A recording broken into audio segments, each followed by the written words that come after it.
Este edificio era un edificio que estuvo mucho tiempo abandonado en la ciudad de Santa Fe. Los dueños de esta empresa lo adquieren, llaman a un estudio de arquitectura para que refuncionalice lo que existía, digamos que eran, yo digo que eran semirruinas en ese momento. Y este estudio, Gerelli Correnti, son los que hacen la parte de toda la infraestructura, digamos, del edificio y toda la distribución que ahora ustedes van a ver en las imágenes. Y bueno, después, un poco armado este proyecto inicial, digamos, me convoca esta gente como para trabajar de manera interdisciplinaria y poder generar todo lo que es el interiorismo de esta empresa.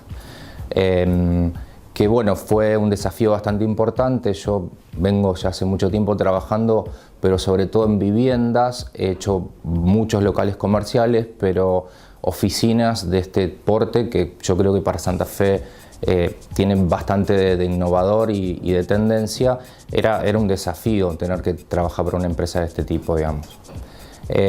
Lo importante también fue esto de trabajar de manera interdisciplinaria, poder generar un grupo de trabajo, incluso con los propietarios, para poder satisfacer lo que ellos tenían, digamos, en su idea como base, y pensar en lo que es hoy tendencia en cuanto a lo que es oficinas, que tiene que ver con espacios mucho más abiertos, más diáfanos, donde la importancia de las transparencias genera, digamos, un vínculo en el trabajo, pero también genera otro tipo de cosas que es un poco no tan privado. Entonces, bueno, hay que empezar a buscar elementos que cuando se necesite generen privacidad.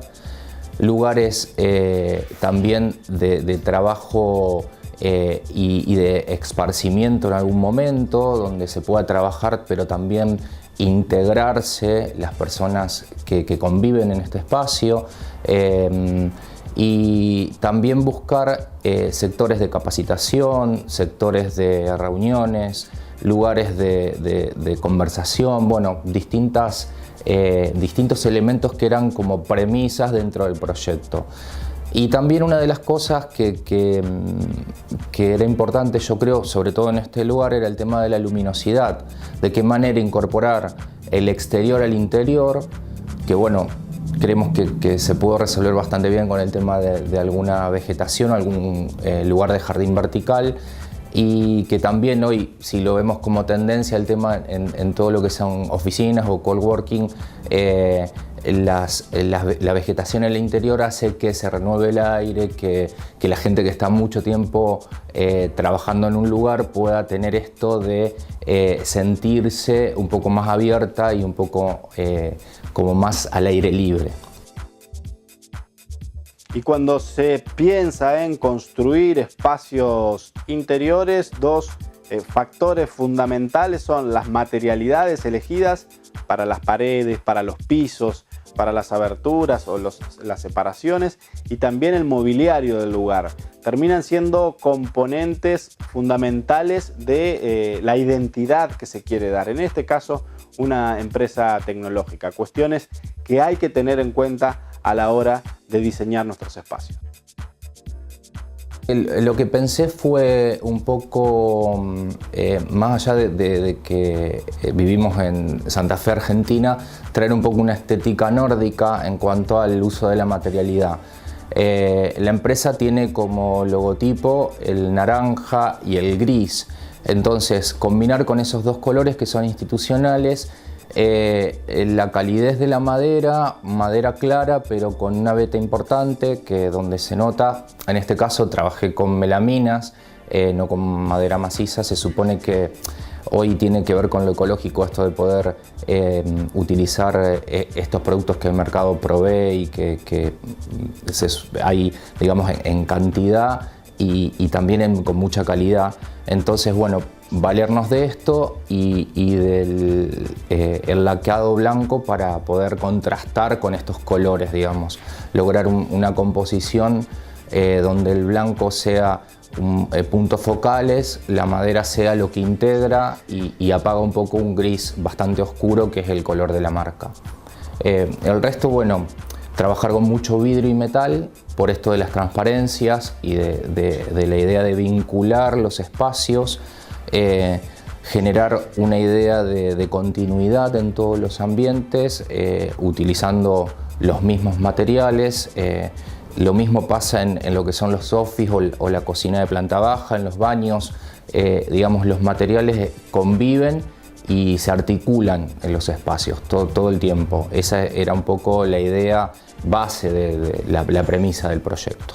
El mobiliario se pensó primero lo funcional en cuanto a lo que es escritorios y la comodidad de la silla. Bueno, el tema de usar muebles de diseño era importante, pero después, bueno, hay toda una serie de muebles que acompañan este mobiliario que los diseñé, digamos, a medida y están pensados para este lugar, utilizando esta materialidad y estos colores. Eso también genera un hilo conductor porque en distintas posiciones se puede ver que esto se va vinculando a los espacios y estos muebles como que van haciendo un nexo entre las paredes y va generando un poco esto de continuidad. Y también hay un revestimiento de melamina que utilizamos una melamina símil cemento, símil hormigón o cemento, haciendo una especie de paneles o casetonados en las paredes en la triple altura que genera, digamos, la vinculación de los 3 pisos de este edificio y en algunos lugares importantes como la sala de reuniones o la sala de capacitación. Y si podemos establecer este mecanismo de ir componiendo desde lo macro a lo micro, también tenemos que considerar los objetos de decoración y en este caso puntual también las obras de arte, que es un concepto que Gustavo Weders incorporó en esta empresa con una serie de obras de la artista santafesina Liliana Pantalani. Hay cuadros que, digamos, a mí en mis proyectos de interiorismo me gusta mucho trabajar con obras de arte. Yo de hecho estoy muy cercano al arte y pinto y demás, entonces siempre me gusta proponer que el arte exista como elemento no decorativo sino de importancia dentro de la ambientación. Entonces, bueno, para en este caso convoqué a una artista plástica que es santafesina, Liliana Pantalani, que bueno, ella vive en Buenos Aires y expone mucho en Santa Fe, y bueno, generamos varios cuadros que también hacen como una continuidad y un nexo entre algunos espacios destacados. Y después trabajamos con una serie de pequeñas macetas de hormigón que tienen algunas plantas naturales, crasas, que se mantienen bastante bien en estos interiores luminosos, que aparecen, digamos, vinculando todo este mobiliario y estos estantes.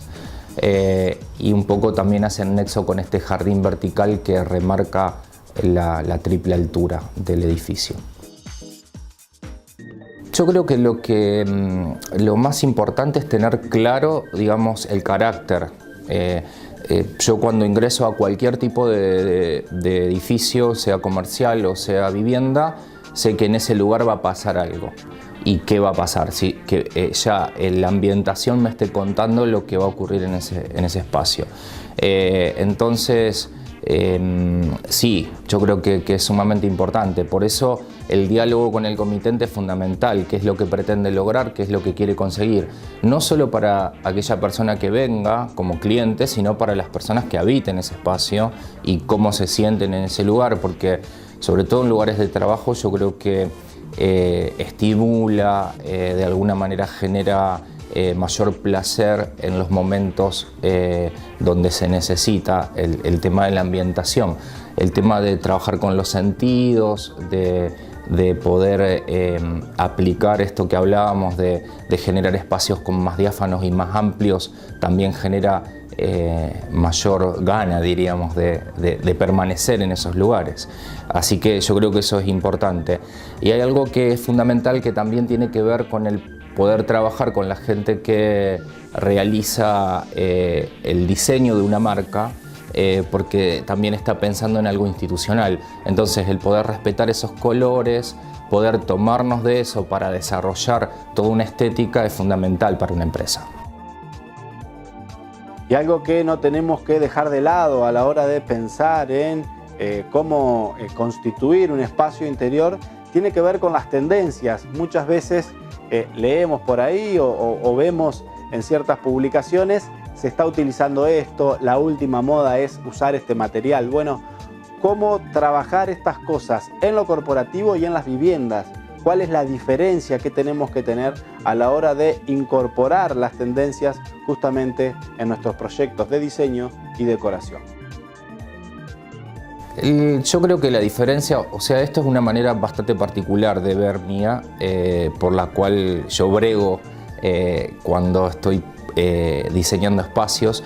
Tiene que ver con que una empresa que vende tecnología, por ejemplo, como esta, tiene que estar en lo último, en la tendencia o en la moda.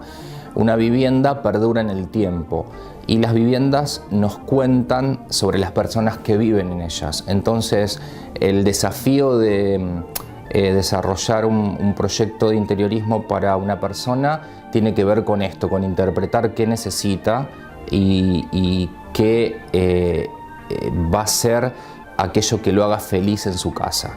Entonces, más allá de las modas, que las modas pasan, esta persona va a perdurar en esa casa en el tiempo, excepto que sea alguien que quiere vivir solo un tiempo en esa casa. Por lo general, en nuestra cultura, nuestras casas son todavía para toda la vida, aunque hay gente que se muda bastante seguido. Y esto hace que uno tenga que pensar un poco más. Sí, podemos dar actualidad en colores, tal vez en texturas de almohadones, en algunos detalles, pero la base de una vivienda debe perdurar en el tiempo. Y esa vivienda va a generar y va a contar toda una historia de una familia, entonces va a ser historia con ellos, digamos. Entonces yo creo que ahí está la diferencia.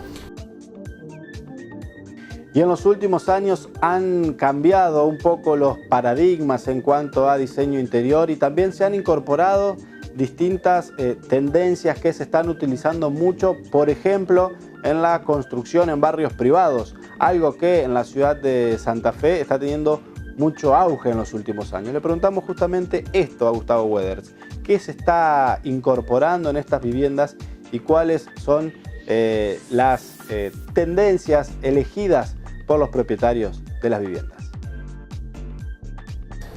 Siempre la particularidad es el cliente, porque yo he hecho muchas viviendas en barrios cerrados y son todas muy distintas.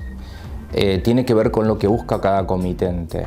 Si uno puede interpretar eso, yo siempre digo, y de hecho lo muestro, que si yo podría comparar mis trabajos, ninguno tiene que ver con el otro. O sea, no es solo que no me repito, porque a lo mejor hay texturas o maderas o cosas que me gustan y sí las vuelvo a utilizar, pero esto de poder generar el espacio para el otro y leyendo lo que el otro necesita, también genera esto de hacer todo el tiempo cosas distintas y no lo mismo. Hay gente que a lo mejor pretende una casa en un barrio cerrado exactamente igual como en la ciudad, y hay otra que necesita el barrio cerrado porque necesita esa amplitud y el abrirse y el contacto con la naturaleza. Nosotros yo creo que padecemos en esta zona el clima, y sí, la moda hoy son las casas de vidrio y sin embargo para nosotros no son muy felices. Si bien se construyen, y es verdad, porque hay muchos colegas y arquitectos que construyen casas totalmente vidriadas, pero bueno, después hay que tener todo un sistema para refrigerar. Bueno, son un montón de cosas que la gente tiene que adaptarse. Entonces, por algo, las casas, digamos, históricamente nuestras casas han sido como más cerradas, no tan abiertas. De todas maneras hay que buscar, yo creo que tiene que ver con una búsqueda de esto. Y el innovar, particularmente pienso que no implica poner siempre lo último, sino poder hacer con lo que tenemos lo nuevo y lo mejor. El hecho de encontrar en nuestro territorio cosas que puedan de alguna manera ser innovadoras es fundamental, es importante.